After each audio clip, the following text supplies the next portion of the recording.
آج کی شب میں قرآن عظیم کے 25 پارے مکمل ہو چکے ہیں۔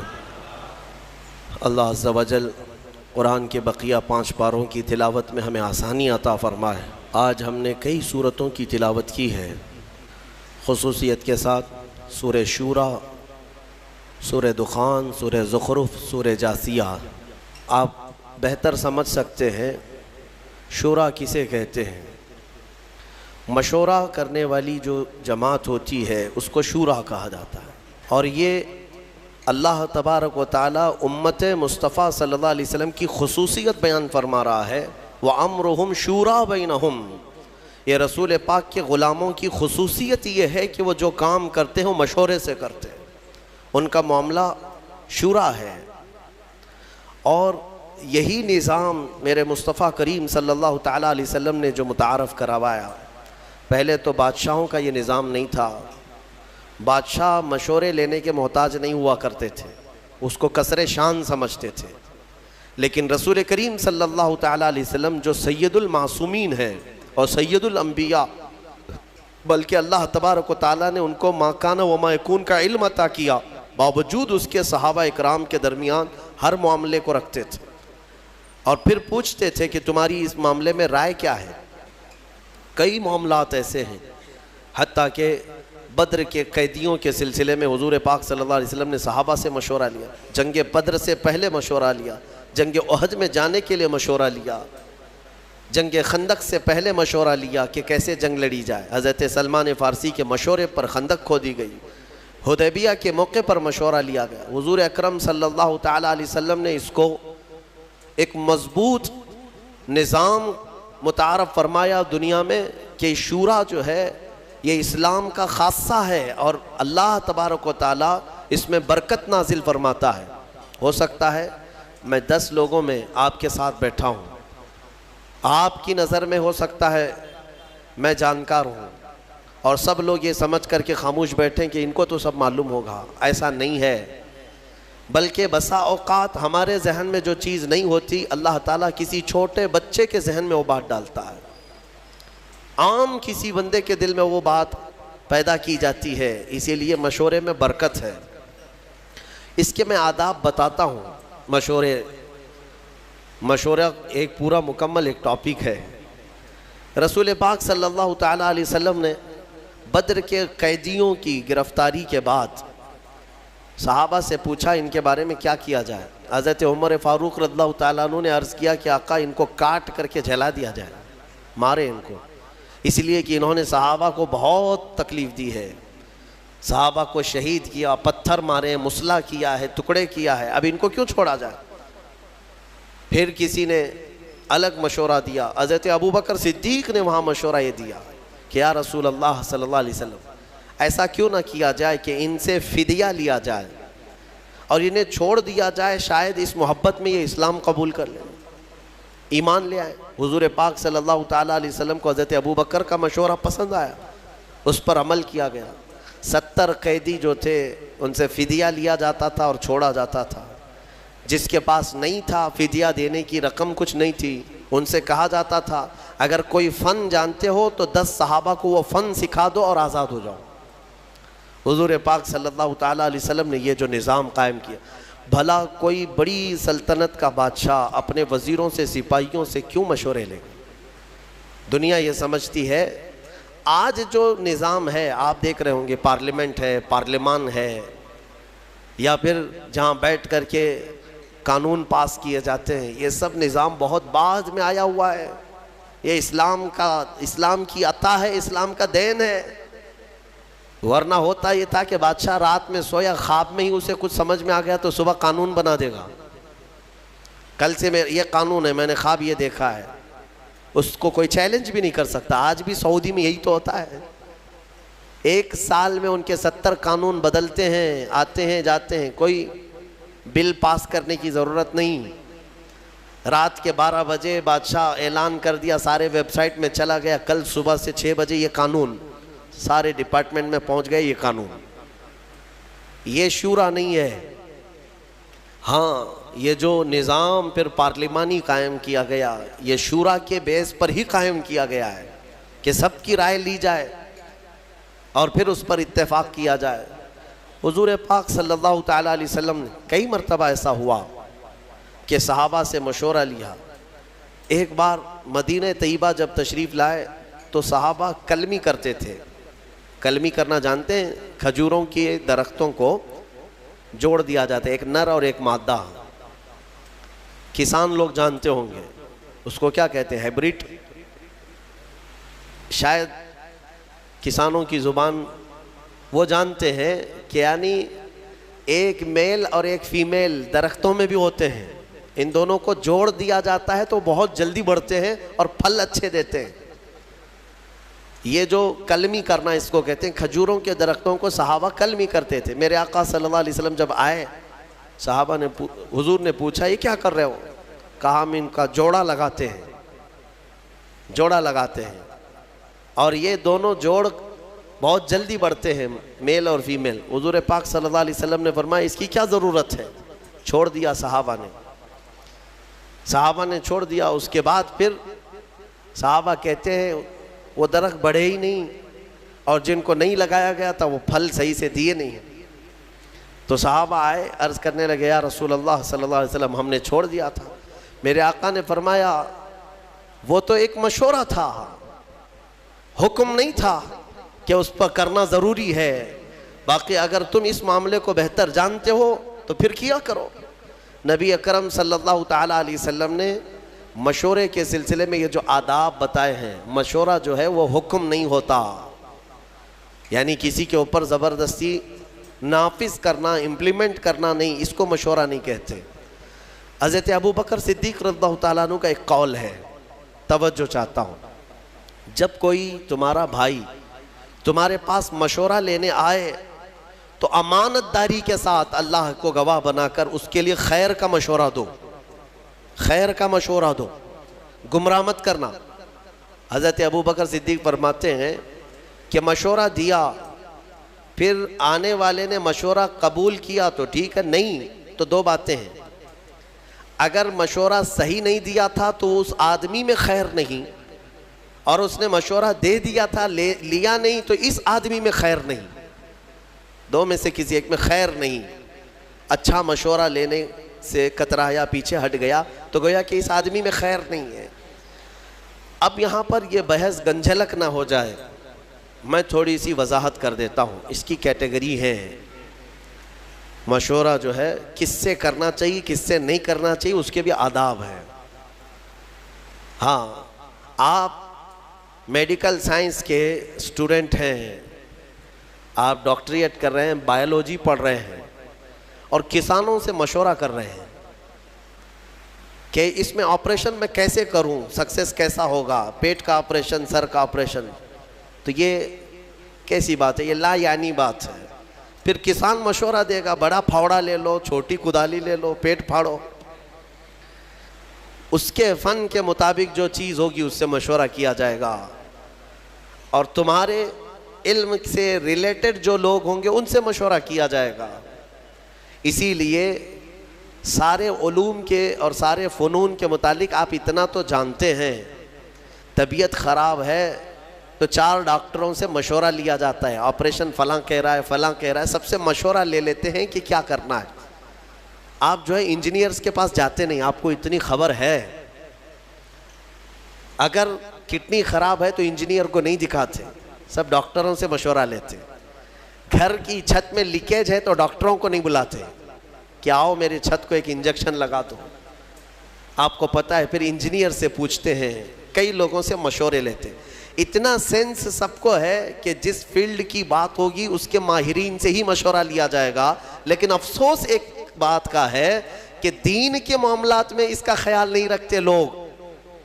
دین کی فیلڈ کے جو ماہرین ہیں انہی سے دین کے مسئلوں کے مشورے کرنا چاہیے، نہ کہ راستہ جھاڑنے والے سبزی بیچنے والوں سے اگر فتوے پوچھتے رہو گے تو پھر ظاہر سی بات ہے آج جو نظام درہم برہم ہو رہا ہے اس کی وجہ یہی ہے۔ میرے آقا صلی اللہ تعالیٰ علیہ وسلم کی حدیث پاک صادق آتی حضور نے فرمایا آخر زمانے میں لوگ جاہلوں کو اپنا سردار بنا لیں گے، ان سے فتوے پوچھیں گے اور وہ بغیر علم کے فتوے دیں گے، خود بھی گمراہ ہوں گے، قوم کو بھی گمراہ کریں گے۔ آج یہ حالات ہے، لوگ اس سلسلے میں کیوں آپ کا سینس مر جاتا ہے؟ قرآن کے متعلق، حدیث پاک کے متعلق دینی معلومات جو کچھ بھی لینی ہے وہ دین کے ماہر علماء سے ہی لینی چاہیے. باقی چاہے جو بھی ہو ان سے اگر آپ مشورے لوگے تو وہ تیر چلائے گا، اندھا دھند فائرنگ کرے گا، ایسا ہوگا ویسا ہوگا. ایسے جاہلوں سے مشورے لے کر کئی لوگوں کی طلاق ہو گئی اور کئی طلاق کے بعد زنا کرتے رہ گئے. نہیں ہوا، جاؤ گھر میں، کون بولتا ہے طلاق نہیں ہوئی؟ اس صاحب نے کہہ دیا. جاہلوں نے اس کے بعد اپنے گھر میں ویسی جینا شروع کر دیا جبکہ ہر دن زنا کا گناہ ہے ان کے لیے. تو ماہر اور خبیر لوگوں سے ہر فیلڈ کی جس طرح مشورہ کیا جاتا ہے، دین کے معاملات میں بھی مشورہ انہی سے کیا جائے جو دین کے ماہرین ہیں. اچھا، ایک اور بات، نوجوانوں کو آج مناظرہ کرنے کا بڑا شوق رہتا ہے، ڈیبیٹ کرنے کا. وہ بھی کس پہ؟ فیس بک پہ، واٹس ایپ پہ، اور کن کن معاملات پہ ڈیبیٹ کرتے رہتے ہیں؟ عقیدے کے معاملات پر، کبھی اہل حدیث سے، کبھی دیوبندیوں سے، کبھی شیعوں سے. یہ جو اختلافی مسائل ہیں ہمارے مابین، بعض عقیدے کے ہیں، بعض الگ ہیں، تو ان پر ہمارے نوجوان ڈیبیٹ کر رہے ہیں فیس بک پر. لمبی لمبی چوڑی چوڑی تحریریں. کچھ سالوں پہلے کی بات ہے، شاید 1-2 سال گزرے ہوں گے. رات کے 2:30 بج رہے تھے یا 2 بج رہے تھے، مجھے فون کنٹینیو آ رہا ہے. ظاہر سی بات ہے، اتنی رات کو اگر فون آئے تو کسی کی ایمرجنسی ہوگی، سیریس ہوگا. اٹھا کر کے معلوم کہ ایک نوجوان کہتا ہے، حضرت ایک فلاں فلاں مسئلہ پیش آ گیا ہے، جلدی سے آپ کو بتانا ہے. اتنی رات کو کیا مسئلہ ہے؟ کہا نہیں، بحث ہو رہی ہے ہماری، دلیل دینا ہے. کیا ہے؟ علم غیب کے متعلق کچھ بحث ہو رہی ہے. میں نے کہا کہاں ہے، کون سی محفل میں بیٹھے آپ؟ کہا نہیں، ہمارے گھر کے باہر کٹے پہ بیٹھے ہوئے ہیں، گلی میں بیٹھے ہوئے ہیں، رات جگہ چل رہا ہے، اور 2 باہر کوئی چھوٹے نوجوان ہوں گے، ان کے ساتھ ان کا ڈیبیٹ چل رہا ہے، اور رات کے 2:30 بجے ہم سے مسئلہ پوچھ رہے ہیں. میرے عزیزوں، دین کے معاملات میں اگر ڈسکس کرنا ہے، میں اس کو منع نہیں کرتا. ڈیبیٹ کرنا ہے، مناظرہ کرنا ہے، شوق سے کرو، لیکن جاؤ کسی دارالعلوم میں پہلے داخلہ لے لو، اصولی علم پڑھ لو. علم نحو کیا ہے، علم صرف کیا ہے، علم حدیث کیا ہے، علم فقہ کیا ہے، اصول حدیث ہے، اصول فقہ ہے، اصول تفسیر ہے، علم ناسخ و منسوخ ہے، بلاغت ہے، معانی ہے. کتنے علوم پڑھنے کے بعد آدمی کیپیبل ہوتا ہے کہ دین کے معاملات میں وہ رائے دے سکے. اور ان سارے علوم کی بو باس بھی نہیں لگی اور لمبے چوڑے مناظرے چل رہے. ہوتا یہ ہے کہ پھر گمراہی آ جائے گی. گمراہ، یا تو تم گمراہ ہو جاؤ گے یا سامنے والے کو گمراہ کرو گے. اس لیے ان معاملات میں جب بھی کبھی ایسے معاملات آ جائیں، ڈسکشن کرنا پڑے، ڈیبیٹ کرنا پڑے. کچھ لوگ چھیڑتے ہیں، تم لوگ ایسا کرتے ہو، اس کی کیا دلیل ہے؟ ان کا جواب صرف ایک ہی ہے کہ چلیں ہمارے علماء اکرام کے پاس بیٹھتے ہیں، وہاں سے آپ کو ساری چیزیں مل جائیں گی، وہاں سے آپ کو بتا دیا جائے گا. اور وہ جتنے چوہے تمہیں گمراہ کرتے ہیں وہ کوئی علماء کے پاس نہیں آنا چاہتے. راستے پہ، نکڑ پہ، بازار میں پکڑ پکڑ کر کے تمہیں دلیلیں سنانے کی کوشش کرتے ہیں. حدیث میں یہ ہے، بخاری میں یہ ہے، مسلم میں یہ ہے. سامنے والا امپریس ہوتا ہے. شاید ہمارے پاس بھی ایسے بہت سارے ہیں. ایک صاحب آئے اور کہنے لگے، کسی بات کے بارے میں سوال کرنے لگے. کہا کہ یہ آپ حدیث سے بتا سکتے ہیں کہاں ہے؟ کہا میں بتا تو سکتا ہوں، آپ کو سمجھ میں آئے گا؟ میرے ڈیسک پر یہیں کی بات ہے، جب میں یہاں موجود تھا بڑی کتاب رکھی ہوئی تھی. میں نے کہا یہ دیکھیے، یہ بخاری شریف اگر میں کھول کر کے دکھاؤں گا تو آپ مان لیں گے؟ انہوں نے کہا کیوں نہیں مانیں گے، بالکل مانیں گے، بخاری شریف کو مانیں گے ہم. میں نے کہا یہی تو تمہاری گمراہی ہے. یہ بہار شریعت رکھی ہوئی ہے سامنے، موٹی کتاب بہار شریعت رکھی ہوئی ہے. ہم نے صرف اس سے کہا کہ یہ بخاری شریف دکھائیں آپ کو، تو ان کو کتاب کا نام تک نہیں معلوم، تو پھر کس بات پر ڈسکس کرنا چاہتے ہیں؟ تو جہالت کے معاملات ایسے ہیں میرے عزیزوں، آدمی گمراہ ہو جاتا ہے. اسی لیے میں جو بات کہہ رہا ہوں وہ یہ ہے کہ جب ایسے معاملات آئیں تو دین کے ماہرین کے پاس جاؤ، جو علم والے ہیں. قرآن بھی کہتا ہے فَاسْأَلُوا أَهْلَ الذِّكْرِ إِن كُنتُمْ لَا تَعْلَمُونَ. اہل ذکر یعنی علم والوں سے سوال کرو اگر تمہیں کسی بات کا علم نہیں ہے۔ اور کچھ لوگوں کے متعلق فرمایا گیا مشورے نہ لیں، وہ لوگ جو فاسق و فاجر ہیں، اللہ کا خوف نہیں رکھتے دل میں، ان سے مشورہ لینے کی ضرورت بھی نہیں، ان سے مشورہ لینے کی ضرورت بھی نہیں ہے۔ جن کو آخرت کا خوف نہیں، اللہ کا خوف نہیں، وہ تمہارے حق میں بہتر مشورہ کیا دے سکتا ہے؟ مشورے کے لیے سب سے بہتر وہ شخص ہے جو اللہ کا خوف رکھتا ہے اور آخرت سے ڈرتا ہے، وہ مشورے کا سب سے موزوں آدمی ہوا کرتا ہے۔ اور اس کے علاوہ بعض مقامات پر یہ بھی کہا گیا ہے کہ بہت چھوٹے نابالغ اور عقل نہ رکھنے والوں سے مشورے نہ لیے جائیں، اور بعضوں نے کہا کہ عورتوں سے بھی یہ نہیں ہے کہ لینا ہی نہیں چاہیے، بات کر سکتے ہیں، ڈسکس کر سکتے ہیں، مشورے لے سکتے ہیں، لیکن ضروری نہیں کہ ہر مشورے پر عمل کیا جائے، ضروری نہیں ہے ہر مشورے پر عمل کیا جائے۔ میں نے شاید اس سے قبل بتایا تھا، حضور پاک صلی اللہ تعالیٰ علیہ وسلم نے اپنی ازواج مطہرات میں حضرت ام سلمہ رضی اللہ تعالیٰ عنہ کی اس بات پر تعریف فرمائی تھی کہ عورتوں میں سب سے بہترین مشورہ دینے والی خاتون۔ حضور صلح حدیبیہ کے موقع پر حضرت ام سلمہ رضی اللہ تعالیٰ عنہ نے حضور کو مشورتاً عرض کیا تھا۔ حضور صحابہ سے کہہ رہے تھے بال منڈا لو، احرام اتار لو، کوئی نہ بال منڈا رہے تھے نہ احرام اتار رہے تھے۔ 3 بار حضور نے فرمایا تو حضور کو غم ہوا، اندر آئے تو غمگین تھے۔ ام سلمہ نے یہ عرض کیا، یا رسول اللہ آپ انہیں بولے نہیں، ان کے سامنے جا کر آپ خود اپنے بال حلق کر لیں، اپنا احرام اتار لیں، وہ تو اس انتظار میں ہے کہ شاید وہی آئے گی اور دوسرا پیغام آئے گا۔ حضور پاک صلی اللہ علیہ وسلم نے حضرت ام سلمہ کے مشورے پر صحابہ کے سامنے آئے اور اپنے بال حلق کر لیے۔ سارے صحابہ اپنے بالوں کو حلق کر لیے، سبوں نے احرام اتار لیا، کیونکہ یقین ہو گیا اب حکم بدلنے والا نہیں۔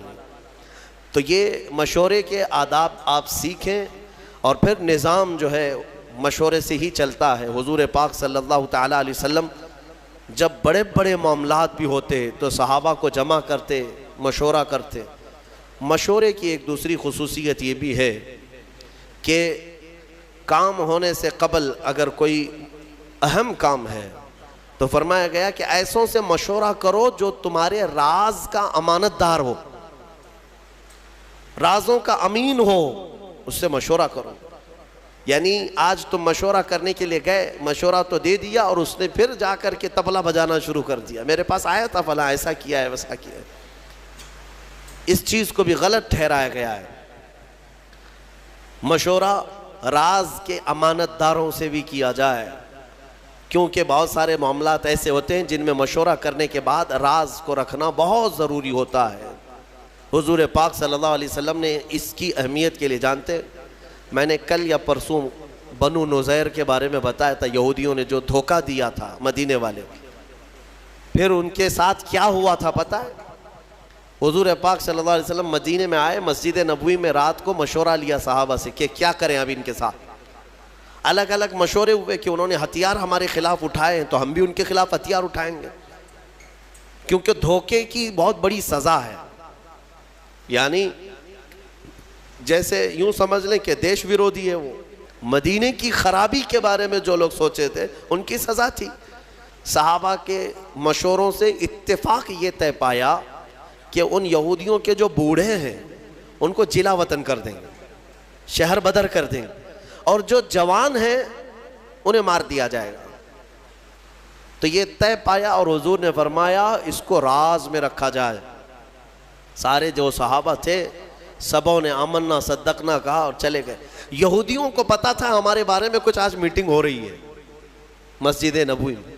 دوسرے دن وہ جاسوسی کرنے لگے، کہیں سے کچھ بات پتہ چل جائے کہ کیا میٹنگ ہوئی ہے، کیا ہمارے ساتھ ہونے والا۔ ایک صحابی تھے حضرت ابو لبابہ، ان کی پرانی دوستی تھی کیونکہ شہر میں رہتے تھے، یہودی بھی دوست تھے، گزر رہے تھے تو دوستوں نے پکڑ لیا، کہا کہ ابو لبابہ کل تم بھی تھے وہاں پر، ہمارے بارے میں کیا مشورہ ہوا ہے؟ کہا نہیں میں نہیں بول سکتا۔ صحابی تھے اور امانت دار بھی تھے، وفادار بھی تھے، انہوں نے کہا نہیں میں نہیں بول سکتا۔ تو انہوں نے بہت اپنی پرانی یاد دلائی۔ اور منتیں سماجتیں کرنے لگے، بچپن کا تو ساتھی ہے، ہمارا یار ہے، بتا تو صحیح۔ تو وہ جذباتی ہو گئے، پرانی یادیں، دوستی یاری سب یاد دلانے کے بعد تھوڑے سے جذباتی ہو گئے، اور انہوں نے صرف کہا نہیں بلکہ یوں اشارہ کیا گردن کی طرف، یوں کر دیا اور چلے گئے، میں نہیں بولوں گا، کچھ نہیں بولوں گا۔ وہ سمجھ گئے کہ قتل کا منصوبہ مشورہ ہوا ہے۔ شام ہونے سے پہلے سارے یہودی مدینے سے بھاگ گئے، سب چھوڑ کر نکل پڑے۔ حضور پاک صلی اللہ علیہ وسلم کو خبر ہوئی تو حضور نے صحابہ کو بلایا اور کہا، کس نے اللہ کے رسول کے راز کو افشا کیا؟ کون ہے جس نے ہمارے کل کی رات ہونے والے مشورے کے راز کو افشا کیا؟ صحابہ سب سہمے ہوئے تھے۔ حضرت ابو لبابہ کہتے ہیں، اس کے سامنے کیا چھپائیں جو دلوں کے حالات کو بھی جانتا ہے۔ کھڑے ہوئے اور کہا، یا رسول اللہ، یہ خطا مجھ سے سرزد ہوئی، لیکن میں نے کہا نہیں، ہاتھ کے اشارے سے صرف ہلا کر کے اتنا بتایا۔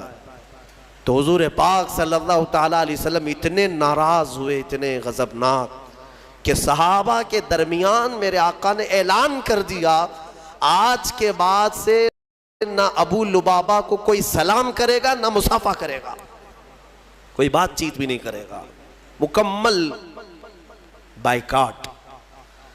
آپ سمجھتے ہیں کون سی بڑی غلطی ہے؟ اندازہ کرو میرے عزیزوں، یہ جب کسی چیز کے حفاظت کا حکم دے دیا جائے اور اس کا افشا کیا جائے، وہ رحمت للعالمین اگر کسی کے متعلق اتنی سخت سزا دے دیں، معاملے کی حساسیت سمجھ سکتے ہو آپ، کتنی نزاکت ہے اس کے اندر۔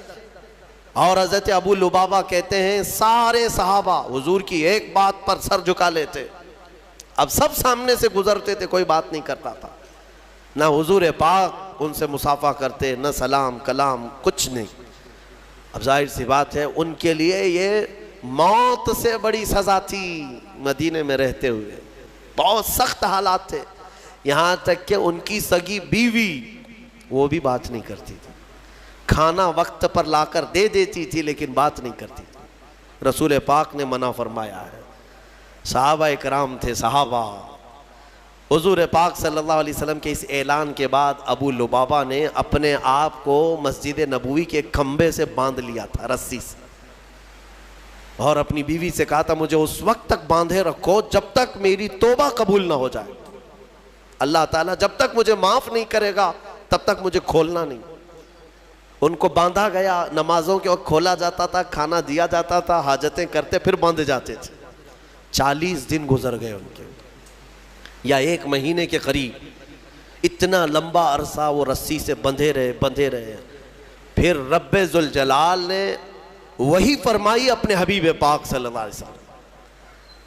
اللہ تبارک و تعالی حضور کے غلاموں پر بھی رحیم ہے، رحم فرمایا اور حکم ہوا کہ ابو لبابہ کی توبہ قبول ہے۔ جیسے ہی یہ بات آئی، حضور پاک فجر کی نماز پڑھائے، واپس آئے، اپنے ہاتھوں سے ابو لبابہ کو کھولا اور اس کے بعد انہیں مصافحہ بھی کیا، اپنی جماعت میں لیا۔ یہ بتانا مقصود ہے، پوری امت کو یہ درس ہے کہ ان معاملات کو ہلکے میں نہ لیا جائے، یہ حساسیت ہے۔ یہاں لوگ تو خبری بنے ہوئے ہیں، مسلمانوں کی جاسوسی کرنے پر بیٹھے ہوئے ہیں۔ اللہ کی پناہ، تمہیں اندازہ بھی نہیں ہے کہ آخرت میں کتنے بڑے عذاب کے شکار ہوں گے۔ تم کیا سمجھتے ہو 500 کی نوٹ کوئی پکڑا دیں گے تمہیں جاسوسی کرنے پر، تمہارا گھر چل جائے گا؟ کب تک اس ذلت والی زندگی سے نکلو۔ بعض لوگ پیسے کے لیے کرتے ہیں اور بعض لوگ یہ سمجھتے ہیں کہ پولیس سے ہمارے تعلقات اچھے ہو جائیں گے، کچھ لوگوں کی خبریں دیں گے تو ہم ان کے محبوب ہو جائیں گے۔ کبھی محبوب نہیں بنتے، کبھی محبوب نہیں۔ 10 سال تم خبریں دیتے رہو، محبوب بنے رہو، ایک دن مردود بنی جاؤ گے۔ میرے عزیزو، ان چیزوں سے اپنی قوم کی جاسوسی کرنا، خبریں دینا نہایت ہی سخت بڑا گناہ ہے، اللہ کا عذاب اس شخص پر ہے۔ قرآن کہتا ہے وَلَا تَجَسَّسُوا، جاسوسی مت کرو، کہ میرے آقا صلی اللہ علیہ وسلم نے فرمایا مَن سَتَرَ أَخِيهِ سَتَرَ اللَّهُ لَهُ، جس نے اپنے بھائی کا کوئی عیب دیکھا اور چھپا دیا، قیامت کے دن اللہ اس کے سارے عیب چھپائے گا۔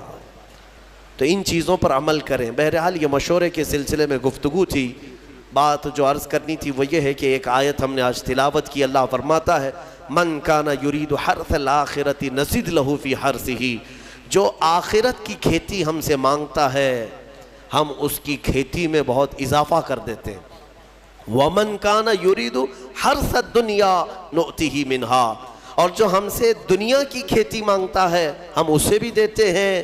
وما لہ فی الآخرۃ من نصیب، لیکن آخرت میں اس کا کوئی حصہ نہیں رکھا جاتا۔ جو دنیا مانگتا ہے اللہ فرماتا ہے ہم دنیا دیں گے اسے، لیکن آخرت میں اس کا کوئی حصہ نہیں۔ اسی لیے میرے عزیزو آخرت مانگو تو فرما رہا ہے کہ دنیا بھی دے دے گا اللہ۔ آخرت مانگو، 4 دن کے لیے کیا مانگو گے یہاں پر؟ کتنا بڑا گھر مانگو گے، کتنی گاڑیاں، کتنی اولادیں، پھر اس کے بعد تمہاری سانس اکھڑ جائے گی، ختم۔ ہمیشہ کا جو گھر ہے وہی مانگو اللہ کی بارگاہ میں۔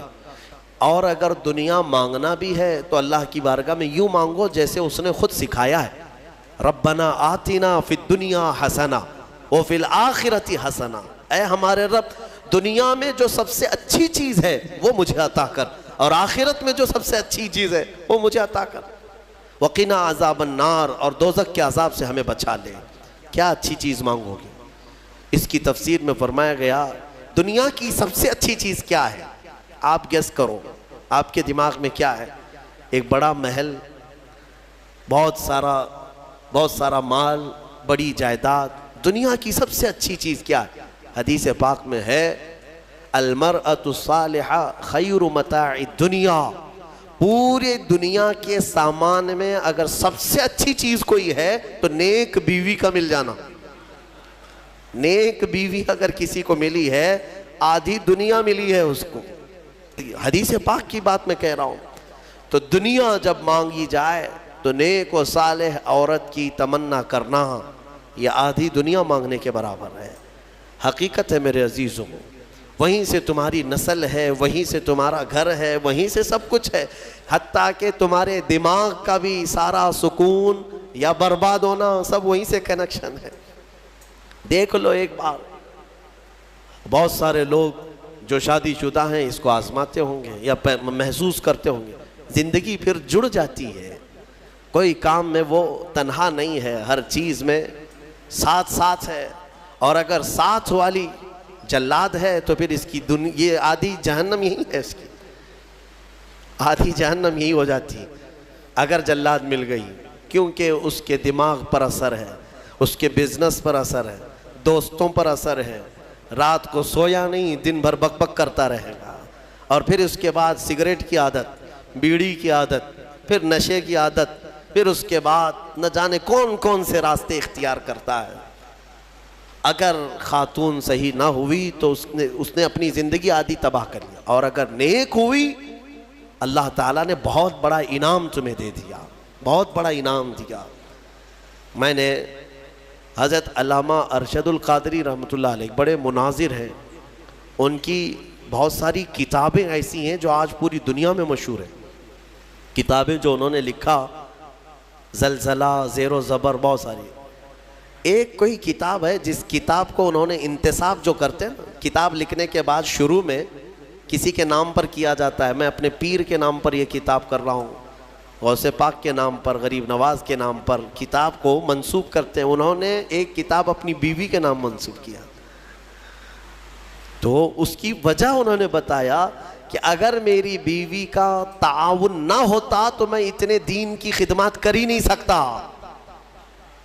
صحیح بات ہے، اگر سوار رہتی تو پھر یہ کہاں جاتے، کہاں خدمت کرتے دین کی، کب کتاب لکھنے دیتی؟ بچے کی دوا لاؤ، بچے کا دودھ ختم ہو رہا ہے، بازار سے سامان لاؤ، گھر میں آٹا نہیں ہے، شکر نہیں ہے، تو تم تو پورے دن بھر کون سے دین کی خدمت کرتے؟ حقیقت انہوں نے کہا اللہ تبارک و تعالیٰ دنیا میں جسے نیک و صالح خاتون عطا کرے وہ اس کے لیے بہت ہی بڑا انعام و اکرام ہے۔ اچھا، جن کی شادی نہیں ہوئی اور وہ نیک بیوی کی تمنا رکھتے ہیں تو یہی دعا کریں، ربنا آتنا فی الدنیا حسنہ، اس میں یہی شامل ہے، اے اللہ ہمیں دنیا کی سب سے اچھی چیز عطا کر، تو اس دعا میں وہ شامل ہے، اللہ نیک چیز عطا فرمائے گا۔ دوسری ایک دعا ہے، رب 19ویں پارے میں اللہ تعالیٰ نے یہ بھی ہمیں سکھایا، اللہ تعالیٰ فرماتے ہیں ربنا ہب لنا من ازواجنا و ذریاتنا قرۃ اعین، اے ہمارے رب ہمیں وہ بیویاں دے یا وہ اولاد دے جو ہماری آنکھوں کی ٹھنڈک بنے، اور پھر متقین کا ہمیں امام بنا دے۔ متقین کا امام مطلب اولاد ایسی صالح پرہیزگار ہو کہ ہم ان کے امام ہوں۔ میرے عزیزو یہ دعا آپ کیا کریں۔ اخیر میں آج جو اہم آیت ہے اس پر میں گفتگو سمیٹتا ہوں۔ میرے آقا صلی اللہ تعالیٰ علیہ وسلم نے یوں فرمایا، اللہ نے حضور سے یوں ارشاد فرمایا کہ اے حبیب آپ کہہ دیں، آپ فرما دیں کیا؟ قُلْ لَا أَسْأَلُكُمْ عَلَيْهِ أَجْرًا إِلَّا الْمَوَدَّةَ فِي الْقُرْبَى، اے محبوب آپ فرما دیں دین کی تبلیغ جو میں نے تمہیں کی ہے، تمہیں دین دیا، ایمان دیا، قرآن دیا، نماز روزے سب سکھائے، ان سارے کاموں پر اے میری امت کے غلاموں میں تم سے اجرت نہیں مانگتا۔ حضور یہ فرما رہے ہیں میں اس پر کوئی معاوضہ نہیں مانگتا، مگر ایک چیز کا سوال، وہ کیا ہے؟ میری اہل بیت سے محبت رکھنا۔ اہل بیت سے محبت، یہ حضور پاک نے فرمایا، کوئی چیز اجرت میں نہیں چاہیے، لیکن حضور پاک صلی اللہ علیہ وسلم اگر یہ فرما رہے ہیں کہ اہل بیت سے محبت، تو اندازہ کرو کہ کتنی اہم چیز ہے۔ میرے آقا صلی اللہ تعالیٰ علیہ وسلم کو اپنے اہل بیت کی محبت کتنی عزیز ہے۔ ایک حدیث میں نے پڑھا، فرمایا من مات علی حب آل محمد مات مؤمنا، ایک جگہ مات شہیدہ، جو حضور کی آل اور اہل بیت کی محبت میں مر گیا اسے شہادت کی موت دی جائے گی۔ رسول پاک صلی اللہ تعالیٰ علیہ وسلم کی اہل بیت کون ہیں؟ سیدہ کائنات فاطمۃ الزہرا سلام اللہ علیہا، ان کی اولاد امجاد مولا علی کرم اللہ وجہہ الکریم اور حضرت فاطمہ سے جو اولاد ہیں یہ آل ہیں۔ ساتھ ہی مفسرین نے فرمایا حضور کی تمام ازواج مطہرات وہ بھی اہل بیت میں ہیں۔ حضور پاک صلی اللہ تعالیٰ علیہ وسلم کی ازواج مطہرات اہل بیت میں ہیں۔ حضور پاک صلی اللہ تعالیٰ علیہ وسلم کے دونوں چچا حضرت امیر حمزہ حضرت عباس اہل بیت میں سے ہیں، حضور کے گھر والوں میں سے۔ ان سب سے محبت رکھنا ہمارا ایمانی فریضہ ہے۔ اور فرمایا کہ جس کے اندر بغض ہے اہل بیت کا تو پھر وہ ایمان کے ساتھ دنیا سے نہیں جائے گا۔ حضور فرماتے ہیں فاطمہ میرے جسم کا ایک ٹکڑا ہے، جس نے اس سے محبت کی اس نے مجھ سے محبت کی، اور جس نے فاطمہ سے عداوت کی اس نے مجھ سے دشمنی کی، اس نے مجھ سے دشمنی کی۔ اور رسول سے دشمنی پھر کون سا ایمان ہے؟ تو حضور پاک صلی اللہ تعالیٰ علیہ وسلم کی آل کی محبت ہمارے لیے بہت ضروری ہے، لیکن وہ محبت نہیں جو آج کچھ چوہے سکھا رہے ہیں۔ میں آپ کو صاف صاف بتاتا ہوں اہل بیت کی محبت یقیناً ہمارے لیے فریضہ ہے، لیکن غلو نہیں کرنا، اس میں ایسا مبالغہ نہیں کرنا کہ اہل بیت کو نبیوں کے اوپر پہنچا دیا یا پھر ان کو خدا کے درجے تک پہنچا دیا، وہ محبت کی بات میں نہیں کرتا۔ یقیناً ہماری اولاد، ہمارے جان، ہمارے مال سب سے زیادہ ہم ہمارے رسول سے محبت کرتے ہیں، اور ان کے بعد ان کے اہل بیت اور صحابہ سے محبت، یہ ہمارے لیے ضروری ہے۔ اہل بیت حسنین کریمین رضوان اللہ تعالیٰ علیہ مجمعین، آپ اندازہ کریں میرے آقا صلی اللہ تعالیٰ علیہ وسلم کس قدر ان سے محبت فرماتے تھے، کس قدر محبت، یہاں تک کہ نمازوں میں بھی حضور پاک صلی اللہ علیہ وسلم دونوں شہزادوں کو ساتھ لے کر کے نماز پڑھتے تھے۔ حضور کا ایک جبہ تھا کافی چوڑا، حضرت ابو ہریرہ کہتے ہیں ٹھنڈیوں کے دنوں میں حضور پاک صلی اللہ علیہ وسلم اس جبے کو پورا اوڑھ کر کے آئے یا چادر اوڑھ کر کے آئے، لیکن اندر کوئی چیز محسوس ہو رہی تھی۔ حضرت ابو ہریرہ کہتے ہیں میں نے بہت دیر تک کوشش کیا کہ حضور کس چیز کو چھپائے ہوئے ہیں، بعد میں چادر ہٹی تو پتہ چلا حسن و حسین رضی اللہ تعالیٰ عنہ حضور پاک اپنے سینے سے چمٹا کر کے رکھتے تھے۔ میرے عزیزوں حضور نماز کے لیے جائیں تو کوئی ہے جس کی مجال جو حضور کی پیٹھ پر سوار ہو جائے؟ وہ حسین اعظم ہے۔ میرے آقا صلی اللہ تعالیٰ علیہ وسلم کی نماز کے عالم میں اگر وہ سجدے میں پیٹھ پر چڑھتے تو حضور سر نہیں اٹھاتے تھے، سر نہیں اٹھاتے۔ حالانکہ مسئلہ یہ ہے شریعت کا کہ اگر بچہ نماز پڑھنے کے دوران آ گیا تم ایک ہاتھ سے اس کو اٹھا کے سائیڈ کر سکتے ہو، اگر اچھل کود کر کے گود میں لٹک گیا تمہاری نماز میں، چھوٹا بچہ نہ سمجھ، تو تم ایک ہاتھ سے اس کو ہٹا سکتے ہو، شریعت نے یہ اجازت دی ہے، ماں کے لیے بھی ہے، باپ کے لیے بھی ہے۔ مصلی پر نماز پڑھتے وقت کبھی کبھار بچے سجدہ گاہ پہ آ کے بیٹھ جاتے ہیں، سجدہ کیسے کریں؟ حکم ہے کہ ان کو اٹھاؤ، سائیڈ کرو اور پھر سجدہ کرو، تمہاری نماز میں خرابی نہیں ہے۔ یہ مسئلہ تو ہے، لیکن میرے آقا صلی اللہ علیہ وسلم نے حسین اعظم کے سوار ہونے کے وقت نہ اپنی پیٹھ سے ہاتھ کھینچ کر کے ان کو الگ کیا، نہ ہی ہلا کر کے ان کو گرایا، بلکہ جب تک خود امام حسین اترے نہیں میرے آقا سجدے میں ہی رہے، لمبا سجدہ ہو جاتا تھا۔ یہ نازوں کے پلے ہوئے شہزادے کس کے ہیں؟ میرے آقا کے ہیں۔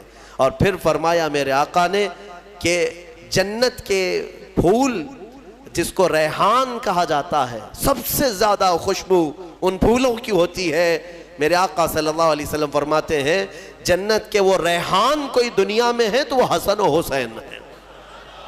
کیونکہ صحابہ نے پوچھا حضور پاک صلی اللہ علیہ وسلم، ہم بھی بچوں کو چومتے ہیں نا، بوسہ دیتے ہیں، کبھی ان کے گال پہ بوسہ دیا، کبھی ان کی گردن پہ دیا۔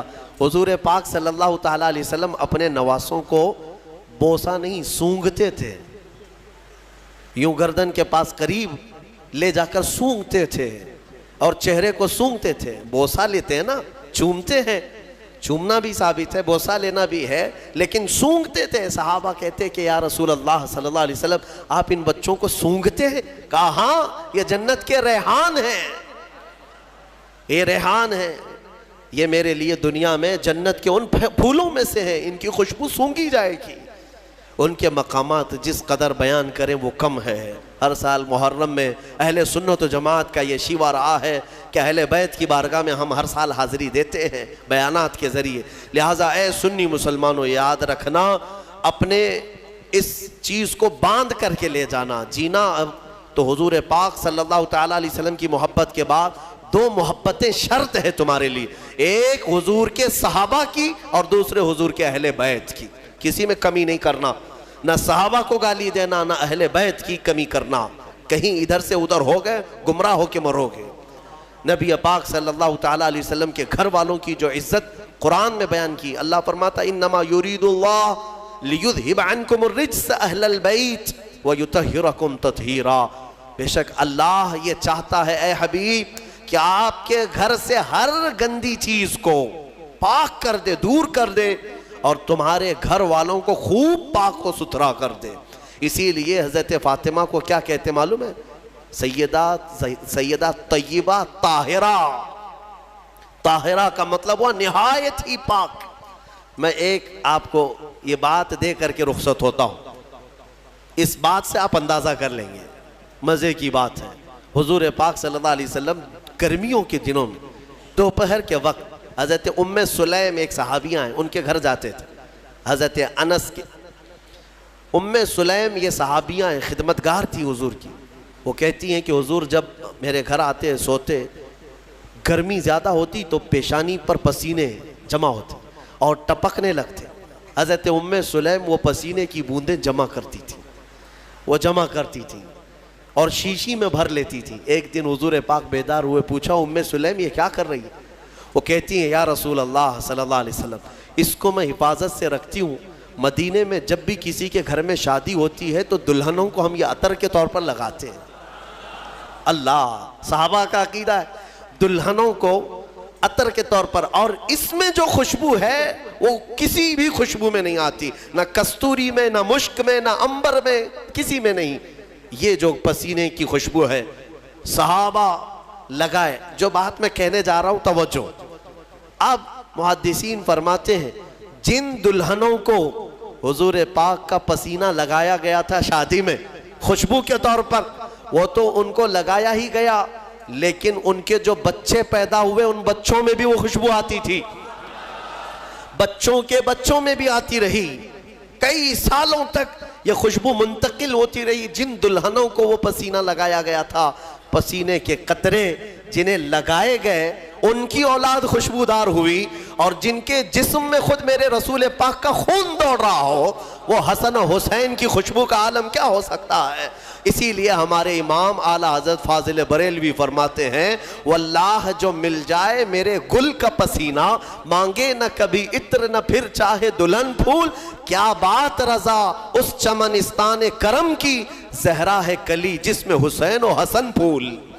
یا اعلیٰ حضرت نے فرمایا اس کرم کی بات ہی کیا ہے، اس چمنستان کی جس میں کلی زہرا ہے اور پھول حسن و حسین ہے۔ ان کی خوشبو کو آپ اندازہ بھی نہیں کر سکتے۔ قیامت کے دن اللہ کی بارگاہ میں اتنی دعا ہے کہ مولا یہ سرداران جنت جب دروازے پر ہوں تو ان کے قدموں میں مولا ہمیں جنت عطا فرما۔ جب حسن و حسین رضی اللہ تعالیٰ عنہما جنتی جوانوں کی سرداری کر رہے ہوں گے، مولا ان کی سرداری میں ہمیں جنت عطا فرمائے۔ وآخر دعوانا ان الحمدللہ رب العالمین۔ سلام علیکم۔